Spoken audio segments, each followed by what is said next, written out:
ಗಂ ಗಣಪತಿ ನಮಃ. ಸಮಸ್ತ ಭಾಸ್ವಾಹಿನಿ ವೀಕ್ಷಕರಿಗೆ ನಾನು ನಿಮ್ಮ ಆಚಾರ್ಯ ಬಾಲಸುಬ್ರಹ್ಮಣ್ಯ ಮಾಡುವ ಅನಂತ ನಮಸ್ಕಾರಗಳು. ವೀಕ್ಷಕರೇ, ಎಲ್ಲರೂ ಒಂದು ವಿಶೇಷವಾದಂತಹ ವಿಚಾರದ ಬಗ್ಗೆ ಕುತೂಹಲದಿಂದಿದ್ದೀರಾ. ಯಾವ ವಿಚಾರ ಅಂದರೆ, ಭಾರತ ಮತ್ತು ಪಾಕಿಸ್ತಾನದ ಒಂದು ಯುದ್ಧದ ಭೀತಿ ಯಾವ ರೀತಿ ಆಗಬಹುದು ಜ್ಯೋತಿಷ್ಯ ಶಾಸ್ತ್ರದ ಪ್ರಕಾರ ಅನ್ನೋದು ಒಂದು ವಿಚಾರವನ್ನು ನಾವು ಪ್ರಸ್ತಾಪ ಮಾಡೋಣ. ನೋಡಿ, ಈಗಿರುವಂತಹ ವಿದ್ಯುನ್ಮಾನದಲ್ಲಿ ಗ್ರಹಗಳು ಅಂದರೆ ನಾವು ಎಲ್ಲ ಗ್ರಹಗಳ ಒಂದು ಸಂಚಾರವನ್ನು ಪರಿಗಣನೆ ಮಾಡಿದಾಗ, ನಾನು ಕಳೆದ ಒಂದು ಡಿಸೆಂಬರ್ ತಿಂಗಳಲ್ಲೇ ನಾವು ಉಲ್ಲೇಖ ಮಾಡಿದ್ದೇವೆ.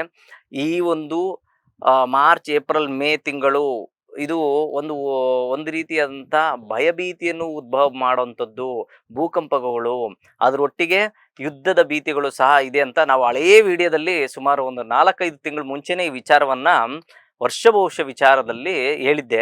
ಅದೇ ರೀತಿ ಈಗ ಯಾವ ರೀತಿಯಾದಂತಹ ಒಂದು ವಿಚಾರವು ಬರಬಹುದು ಅಂದರೆ, ಸರಿಸುಮಾರು 20ನೇ ತಾರೀಕು ನಂತರ, ಮೇ 20ನೇ ತಾರೀಕು ನಂತರ ಕೆಲವೊಂದು ಗ್ರಹಗಳು ಸಂಚಾರದ ವಿಚಾರ ಅಂದರೆ, ನಾವು ಮೇಷರಾಶಿಯಲ್ಲಿ ರವಿಯ ಸಂಚಾರ, ಅದರೊಟ್ಟಿಗೆ ವೃಷಭ ರಾಶಿಯಲ್ಲಿ ಗುರು ಮುಂದಿನ ರಾಶಿಗೆ ಅಂದರೆ ಮಿಥುನ ರಾಶಿಗೆ ಸಂಚಾರವನ್ನು ಮಾಡ್ತಾನೆ. ವೃಷಭ ರಾಶಿಯಿಂದ ಅದು ದ್ವಿಷಭಾವ ರಾಶಿ.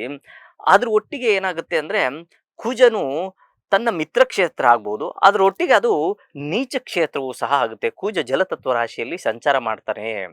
ಇದನ್ನು ಅತಿ ಸೂಕ್ಷ್ಮವಾಗಿ ಯೋಚನೆ ಮಾಡಬೇಕು. ರಾಹು ಭಗವಾನರು ಬಂದು ಕುಂಭರಾಶಿಯಲ್ಲಿ ಸಂಚಾರ, ಜೊತೆಗೆ ಕೇತು ಸಿಂಹ ರಾಶಿಯಲ್ಲಿ ಸಂಚಾರ ಮಾಡ್ತಾರೆ.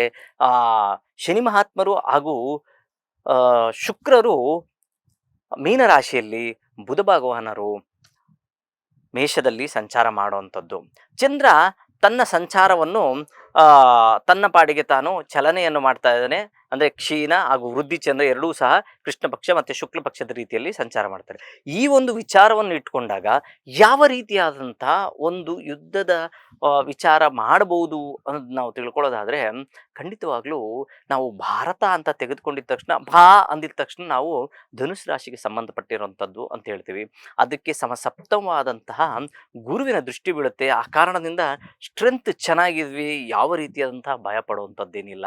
ಆದರೆ ರಾಹು ಕುಂಭರಾಶಿಯಿಂದ ತನ್ನ ದೃಷ್ಟಿಯನ್ನು ಬೀಳ್ತಾ ಇದ್ದಾರೆ ಗುರುವಿನ ಮೇಲೆ. ಇದನ್ನು ಸೂಕ್ಷ್ಮವಾಗಿ ನೋಡ್ಕೋಬೇಕಾಗುತ್ತೆ. ಆ ಕಾರಣದಿಂದ ಅಂದರೆ ಒಳಸಂಚಿನ ಒಂದು ವಿಚಾರಗಳನ್ನು ನಡೆಯುವಂಥದ್ದು. ರಾಹು ಅಂದರೆ ಛಾಯಾಗ್ರಹ ಅಂತ ಹೇಳ್ತೀವಿ, ಅದು ಕುಂಭರಾಶಿ ಅಂದರೆ ಗೌಪ್ಯವಾದಂಥ ರಾಶಿ. ಗೌಪ್ಯವಾಗಿ ನಡೆಯುವಂತಹ ವಿಚಾರಗಳು ನಡೆಯುತ್ತೆ ಭಾರತದ ಮೇಲೆ ಅಂತ ಹೇಳ್ತೀವಿ.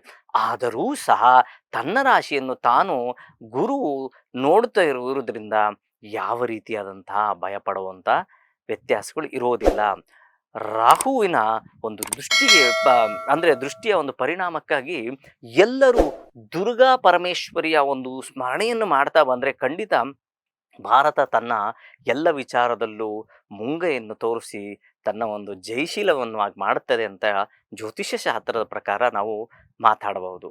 ಲೇಟೆಸ್ಟ್ ಹಾಗೂ ಇಂಟ್ರೆಸ್ಟಿಂಗ್ ಸುದ್ದಿಗಳಿಗಾಗಿ ಬಾಸ್ ಟಿವಿ ಕನ್ನಡ ಚಾನೆಲ್ನ ಸಬ್ಸ್ಕ್ರೈಬ್ ಮಾಡಿ. ಹಾಗೆಯೇ ಬೆಲ್ ಐಕಾನ್ ಪ್ರೆಸ್ ಮಾಡಿ. ಇದರ ಜೊತೆಗೆ ಫೇಸ್ಬುಕ್, ಇನ್ಸ್ಟಾಗ್ರಾಮ್, ಎಕ್ಸ್ನಲ್ಲೂ ಮಿಸ್ ಮಾಡದೆ ಫಾಲೋ ಮಾಡಿ.